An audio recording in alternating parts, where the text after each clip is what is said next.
Hello, everybody. I'm Phil Brandt, President and CEO of AAIM Employers Association, and welcome to This Week at Work.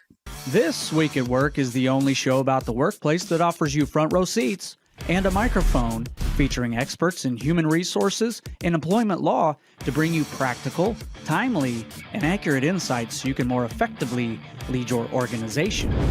It's Thursday, September 7th, episode 247. Today, we are pleased to be joined by a guest who embodies the spirit of making a positive impact, both professionally and within our AIM communities. Our member spotlight is on Tiffany DiBlasio, Vice President of Human Resources and Administration at ApexBenefits. Tiffany joins This Week at Work to discuss what's driving the benefits world today. And we have some great polls for you that'll be directly tied into our conversation, so please get involved. Take the poll and ask your questions now. All this and more on This Week at Work.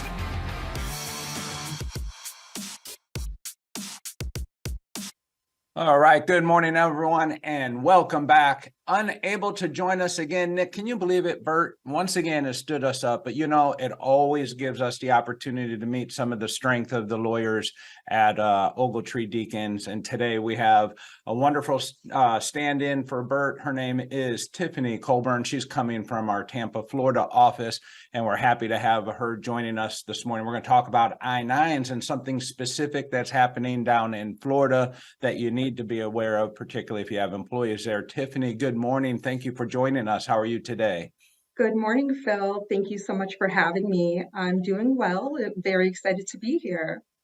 Awesome. We're excited to get to know you. I know that you're on Jennifer's team, and we've had her on the program in the past. That's Jennifer Roper from Ogletree as well. So we'll get right back to you here in just a minute, Jennifer. And also joining us today is an AIM member, as we have an AIM spotlight for our ApexBenefits, one of our members in Indianapolis, and that is Tiffany DiBlasio. Good morning, Tiffany. How are you doing? Good morning. Doing very well. Happy Thursday.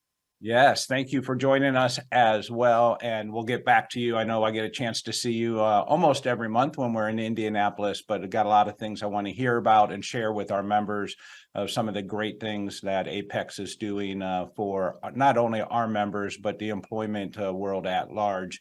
And we're going to focus in on benefits a little bit and get some insight from Tiffany herself in that space.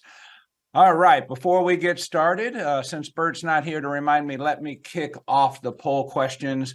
Here are our questions today. They're going to be a little bit benefit focused. And our first question is, do you offer benefits that specifically cater to the diverse needs of the multi-generational workforce? And we give you some answers there. And I think that's a great question, Nick. I love when you put these together because I want you, before you answer that question, to think about really addressing the diverse needs of the multi-generational workforce, because that's what we're going to kind of focus on today in our conversation.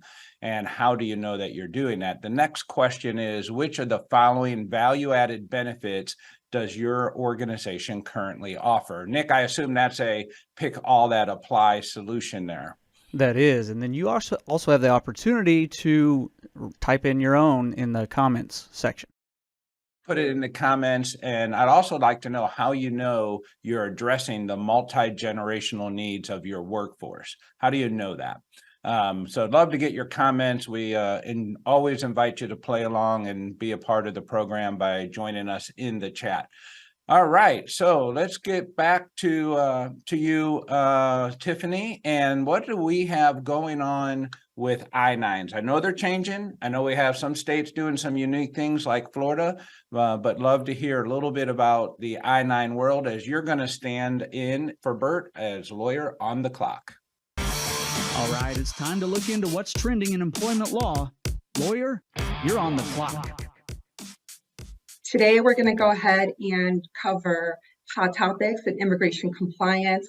It really is a hot topic nowadays. I spend a large majority of my day answering a lot of I-9 and compliance related questions. So here we go with what employers need to know. So the new improvements for I-9 include a new I-9 form, There is a new remote I-9 alternative verification process that is in lieu of in-person physical document inspection. There's a new I-9 pilot program for employers that are not enrolled in E-Verify. And there's also a new Florida law, SB 1718, which I'll tell you all a little bit more about. Hey, Tiffany, real Yes, quick, sure. so we have these new forms and new compliance and some options. When are these taking effect? Sure. So the new form was already released. It's live at this time. It was released on August 1st, 2023. The prior version is still available and is still valid until the end of October, October 31st, 2023. So we have until October 21st. Is it 31st? 31st. 31st? Yeah. All right. That was an odd date, the 21st. I'm like, oh, that's a new change. But all right. So we have until the end of October to start using the new form. Currently, you can use either form and be in compliance. That's right.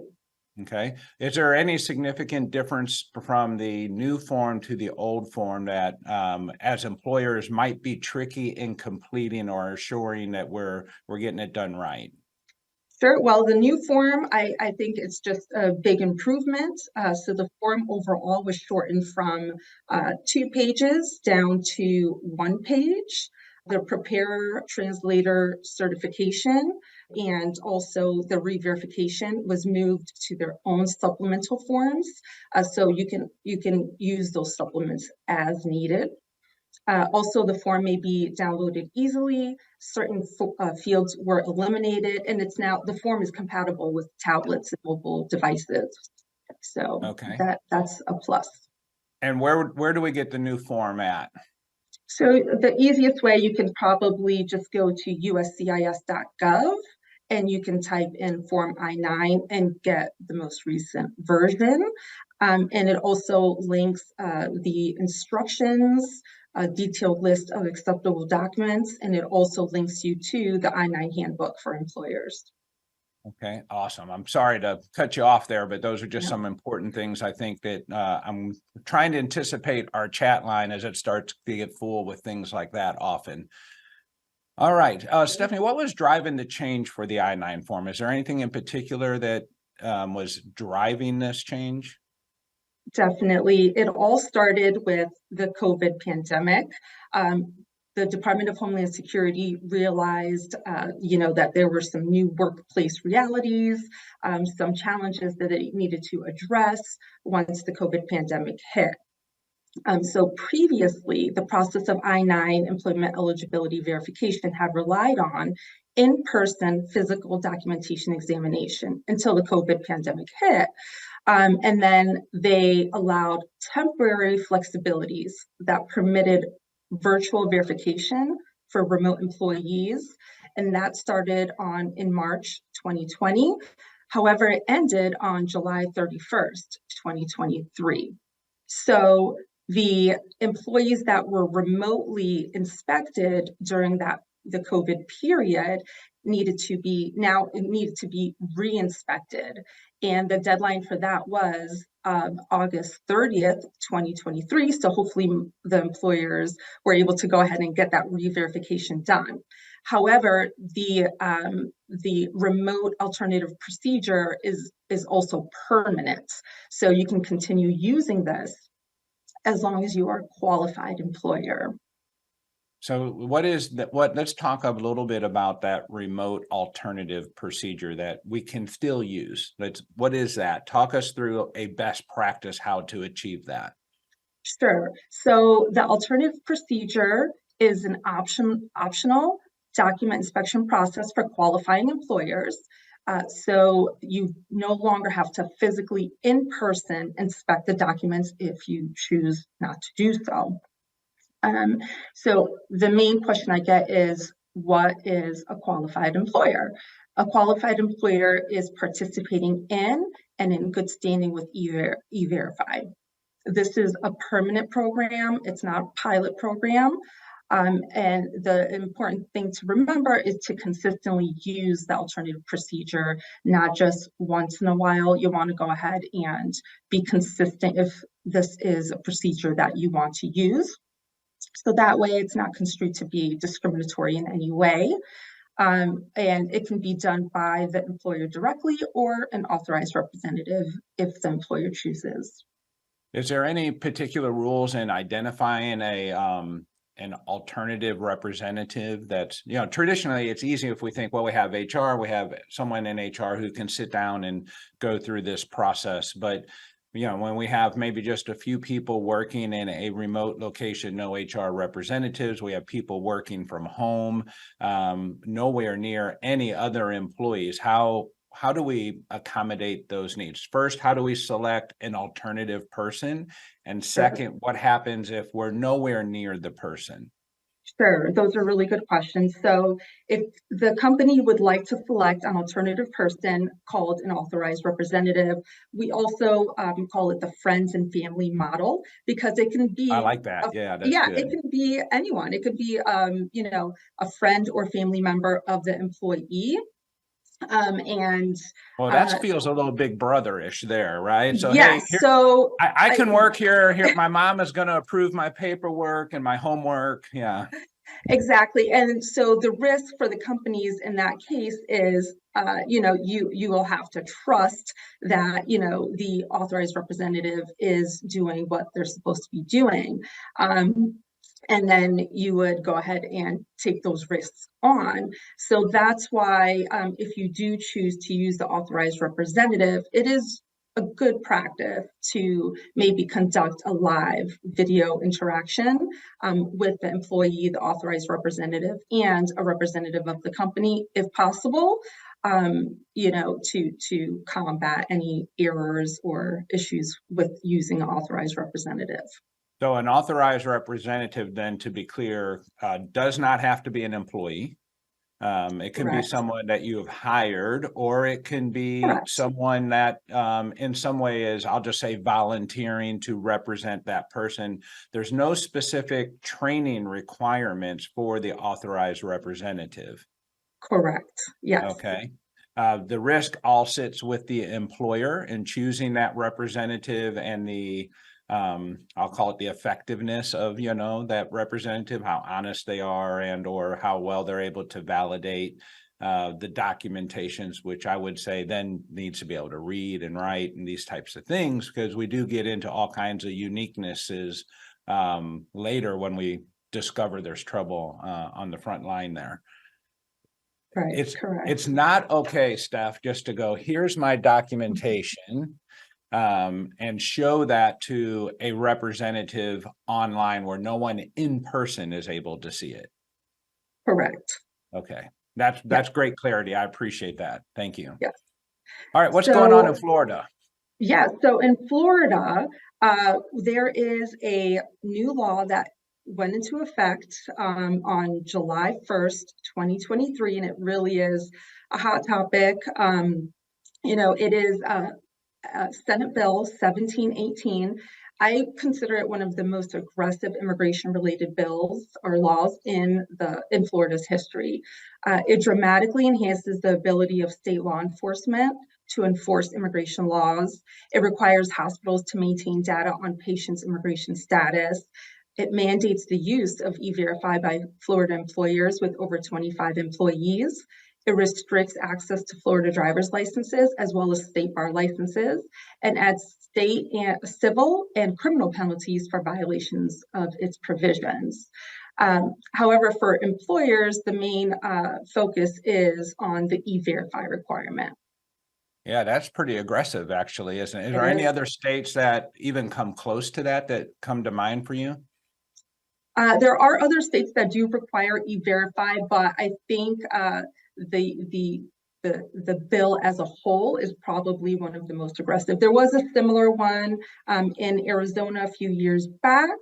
However, that one is no longer in effect. So we do expect challenges to this law, or at least various provisions of this law. Yeah, no, I can see how that's going to be interesting to follow. Let me ask you one quick question before we go, Tiffany. Again, I appreciate having you on. Much more pleasant than Bert Garland every day. We'll have you in any day we can have you. Quick question: Appreciate that. why would someone not want to use E-Verify? Why do You know, you discover employers choose not to use E-Verify? they may not have the bandwidth, the internal resources to go ahead and have someone trained to use E-Verify. I feel like that's usually the case with the smaller companies, maybe mid-sized companies are just, maybe having just one HR person handling the I-9s. And they're not required to use E-Verify. E-Verify is a voluntary program for most states. However, in Florida, SB 1718 does require private Florida employers that have 25 or more employees to run everyone through E-Verify. So that is as of July 1st, 2023. So the next question I'll know that's coming in here on the chat line now is 25 employees in the state of Florida, 25 employees in total, 25 employees within a certain distance. What determines 25 employees? Yes, so there's so many questions to this. It's not addressed directly within the bill. However, in order to, be on the side of caution, we are advising for anyone with 25 or more employees anywhere to go ahead and run their employees that are in Florida through E-Verify. Absolutely. Yep. All right. And E-Verify is not that terribly hard. If you haven't used it before, don't be afraid to go out and give it a shot. It's really a pretty simple process, and I think it brings in a lot of good efficiencies and assurance into the process as well. Tiffany, thank you so much for joining us. I appreciate that. That's great insight and what we should be doing, and hopefully everyone's doing that well. If not, I know you can always reach out to Bert or Tiffany or our AIM hotline, and we'll be able to help you in that space and get you the guidance you need to take care of you. Tiffany, thank you again for joining us. Have a great day. I know you got to drop off. Hope to have you back on the program soon. Thank you so much for having me. I hope you have a wonderful day. All right. Thank you, Tiffany.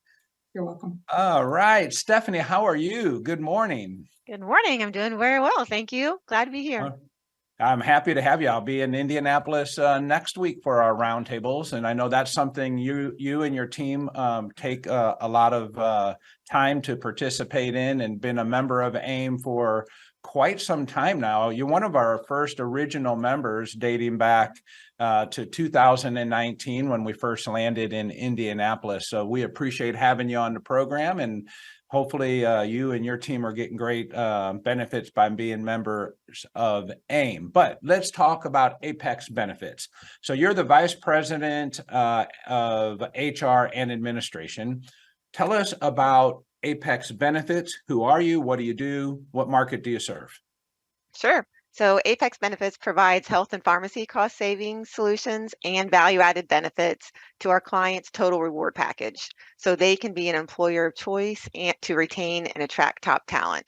In other words, we help employers save more on their health benefits so they can do more for their employees. And I think that's a big piece. Absolutely. Where do you have locations at?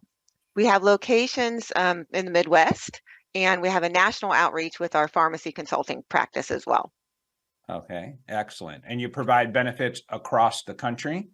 We do, primarily domiciled in the Midwest, Indiana specifically, and then we branch out as well from the benefit standpoint. From the pharmacy consulting, we have different employers across the nation.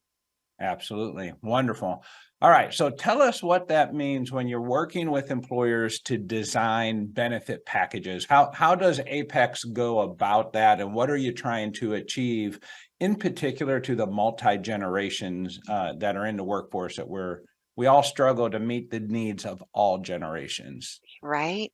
So there's an aspect of, I always say, start, first of all, if you haven't participated in the benchmarking studies that AIM has, that SHRM has, World at Work or other, you need to do that to see the trending of what's happening with other employers.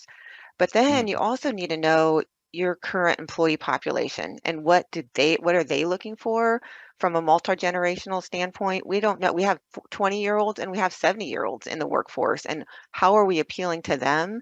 Because benefits don't work for your employees. They're not really, if they don't work for their employees, they're not really benefits, right? So that's Yeah. a big important piece. So at Apex, we complete a benchmarking study for all of our clients to see where they land, but then we also help them with internal surveys as well to see what their generational workforce is looking for. And then we help them implement what that looks like. Because we ask for their employees, it's important to ask and then analyze the results. Do they have a wellness team? Do they have a culture committee? Do they have an employee resource group to help them look at the results? Because, you know, we're in HR, I'm in HR. I want to make sure that I enjoy the company that I work for and the benefits that we have. But it's important to have the voice of different representatives on every different team member from different team members to be able to analyze that data and prioritize it for the employee population. Yeah. So a lot of times when I'm working with HR leaders or business owners, whoever it happens to be, they're providing benefits still in the most traditional way, right? We're providing healthcare, we're providing 401k.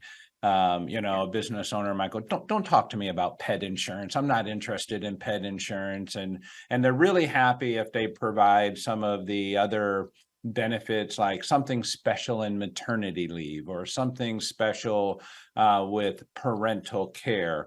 Is there a particular area that seems to be of interest or employers are leaning doing more of that you might want to share with us?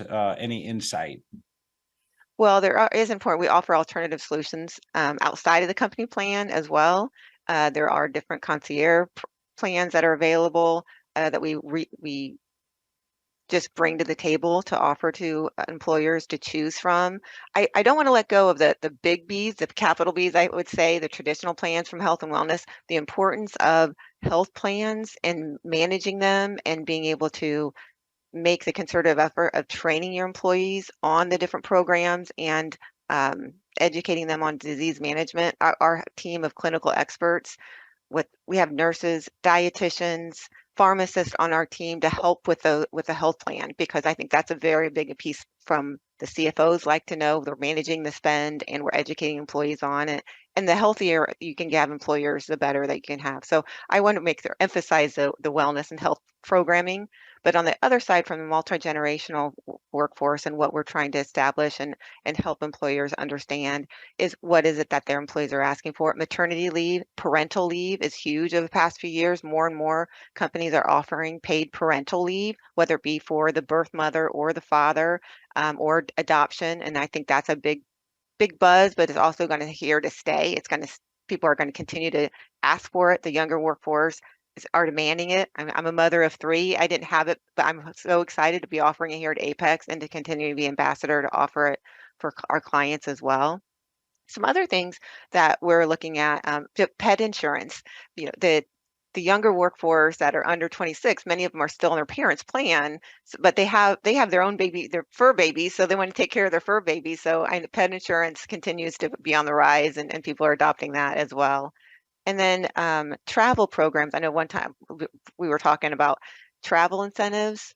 When we ask our employees, hey, that could be something fun, especially post-COVID. How can we get discounted travel programs for our employees?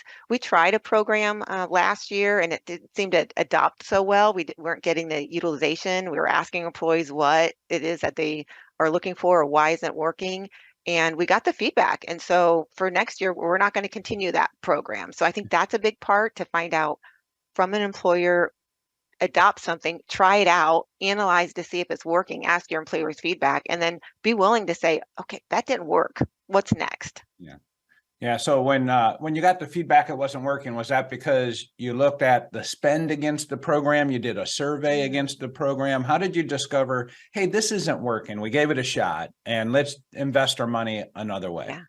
We ask. I'm a big on surveys, but also asking just a general population what for feedback across we have a pretty open atmosphere here, so our employees aren't shy on sharing what they think and their feedback.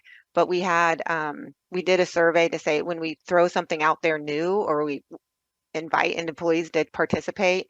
Then we do a post survey 6 months and say, hey, how's it working? Then we at our year mark, we do another, hey, does it work? What's working well? What wasn't working well? And for that specifically, many of our employees just were finding different programs or different travel plans that was working better for them than what we were offering. Yeah. One other quick question, and then I want to get to our poll results. That's always a fun part, to get your opinion of the results of our listeners this far. When we're providing benefits, once we get outside the big B's that you were referring to, how do the other benefits get provided? Are they most of the time done in the form of they're elective if you want them? We've worked with a partner like pet insurance. Yeah. Here's a provider if you want to buy pet insurance. The company is or is not subsidizing. It's a mix. Like parental leave, the company does pay for that parental leave. For we implemented a program called Your Money Line for our workforce, and that was a financial advising. It's not financial like a financial 401k advisor. It's just true financial guidance on children, young professionals getting out of college and being able to how to take care of their student loans, because that's another big opportunity for people to work on student loan reduction programs. To a generation of like I am, how do I help pay for my kids' college or help them with that? To the other workforce of retirement and planning for that. So that Your Money Line has been a big impact for our employees that we pay for.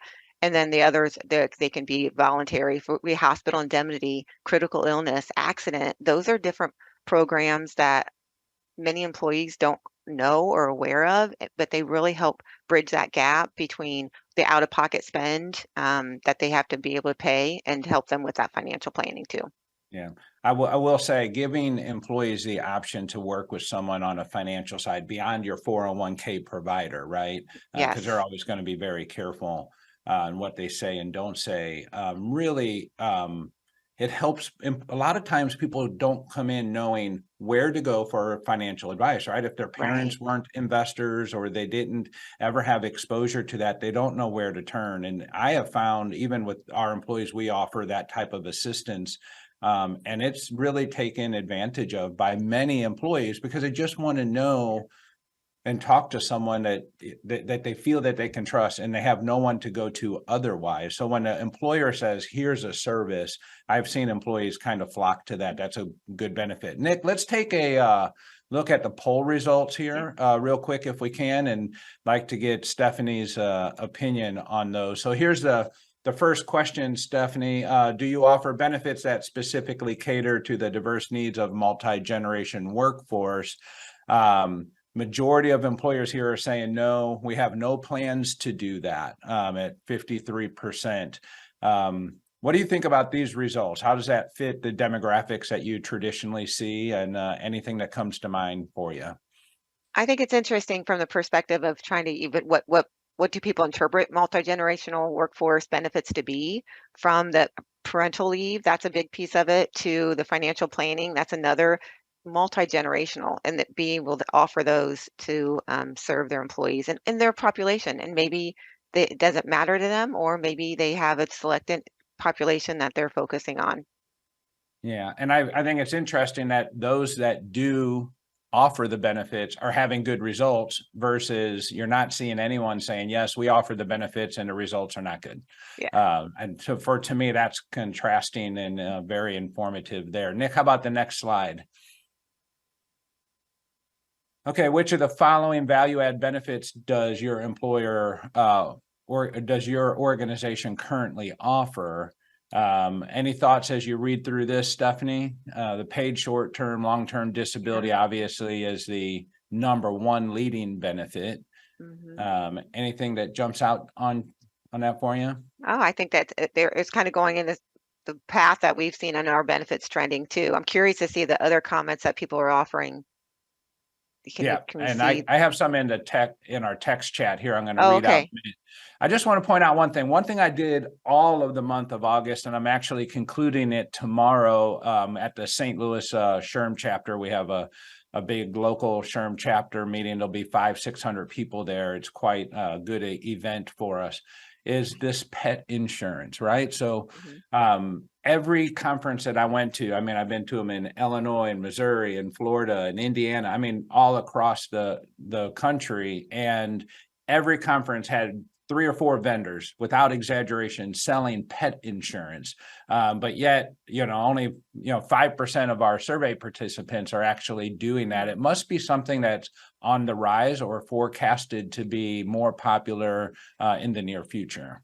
I agree. And this group insurance plan is cheaper than individual plans at thinking it out. So I think that's a big piece. And Yeah. thank you for being such SHRM advocates too. So we had a lot of fun with you at our conference here in Indianapolis, which is one of the largest in the nation. And I still like my HR Superheroes t-shirt. Oh, that's a great T-shirt, isn't It it? is awesome. I have Great one marketing. over here in the studio, but I wore it all month, so it's kind of nasty. I'm not going to wear it again. All right, so I do have a comment here from Bev. Bev was saying that they do offer some alternative solutions outside of normal work. They offer employees the flexibility to pick their work schedule. I think that's awesome. Yes. Their PTO is really without limit for any reason. It's not that it's unlimited, it's just for without reason. It's blind to that. And that kind of complies with some of the things I'm seeing some local, what some states are doing, like the state of Illinois starting, next year, you have to give people time off and you really can't ask them why. That's going to be more and more of a trend, I believe. And then they provide adoption assistance. They provide tuition reimbursement. They offer all kinds of Weight Awesome. Watchers discounts, those type of, I mean, so they're really doing a lot of things there with Bev and her business. So appreciate that feedback, Bev. Those were actually multiple. Those were actually multiple different. Bev they are. Okay. Yeah. I'm sorry. Yeah, I'm sorry, Nick. I didn't read that right. These are all different comments. I apologize. Another one that's offering accidental critical illness, pet